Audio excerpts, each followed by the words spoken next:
Something pretty major just happened in the Sahel. You know, that vast region in Africa just south of the Sahara.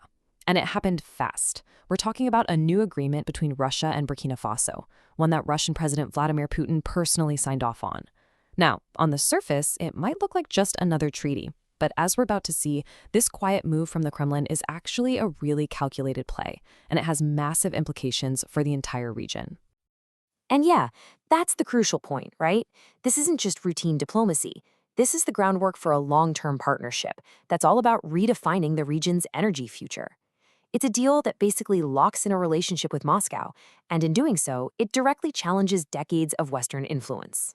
So that's really the central question we're digging into. Why this country? Why right now? And what's with the incredible speed?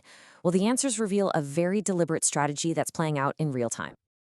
Okay, so to get the big picture, we have to start with the event that kicked all this off. A treaty approval between Russia and Burkina Faso that happened, well, unusually fast. So, just recently, Russia's official legal portal published a presidential order. It barely made a ripple in the Western news cycle. But in the Sahel, the message was loud and clear. Putin himself was fast-tracking a foundational agreement. He authorized his foreign ministry to sign it on behalf of the entire Russian Federation. This was personal. Now, you have to understand, the timing here is absolutely critical. These kinds of big international agreements can take months, sometimes even years to get presidential sign-off. But Putin moved within days of Burkina Faso's parliament unanimously approving a deal for Russian nuclear tech. That kind of acceleration tells you this wasn't just routine paperwork. No way. This was a top strategic priority. And here's the thing. This move, it isn't some isolated incident. It's actually part of a much bigger, almost copy-paste blueprint that Russia is rolling out all across the Sahel. Just look at this pattern. In the span of only a few months, the three core members of the Alliance of Sahel States, that's Mali, Niger, and Burkina Faso, they all locked in these really comprehensive partnerships with Moscow. So this wasn't a series of separate deals. This was a coordinated regional push.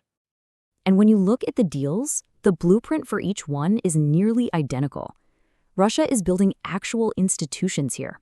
Intergovernmental commissions to manage everything from mineral rights to university exchanges, deep defense pacts, and of course, those crucial deals for nuclear cooperation and tech transfer. What they're doing is creating a unified energy and security corridor, with Moscow as the anchor. So, if this is a whole regional strategy, why is Burkina Faso so important? You know? Why is it the nation where Putin himself decided to step in and speed things up? Well, it turns out Burkina Faso is the perfect anchor for the strategy. Geographically, it's the landlocked heart of the region, a logistical and strategic linchpin that borders 6 other nations. Economically, it's loaded with critical resources. And ideologically, its current leadership has become one of the loudest voices for African sovereignty and anti-colonial sentiment on the continent. For Russia, it's the whole package. And let's not gloss over the economic value here. 57 tons of gold in 1 year. The government has already started to nationalize its mining assets and set up its first ever national gold reserve. So yeah, this isn't just about politics, it's about controlling immense wealth. This whole rapid shift is happening because Russia is offering a fundamentally different kind of partnership than what the region has had with Western powers, especially France. Think about it. France spent a decade positioning itself as the key security partner in the region. But by 2024, its forces were gone, kicked out by the very governments they were supposed to be supporting. This created a huge power vacuum, and Russia isn't just stepping in, it's building permanent institutions to fill it. And this really gets to the heart of the shift. The Western model, it often came with strings attached, conditional aid, lectures on democracy. Russia's coming in with a totally different deal. They're offering a partnership without political conditions, direct investment, technology transfer, in a narrative of being equal partners. And for leaders in the Sahel, that offer is proving to be incredibly attractive. But ultimately, when you strip it all down, these agreements are about one thing above all else: transforming the energy landscape to achieve true national sovereignty. Just look at these numbers. In Burkina Faso, less than 1 in 4 people have reliable access to electricity.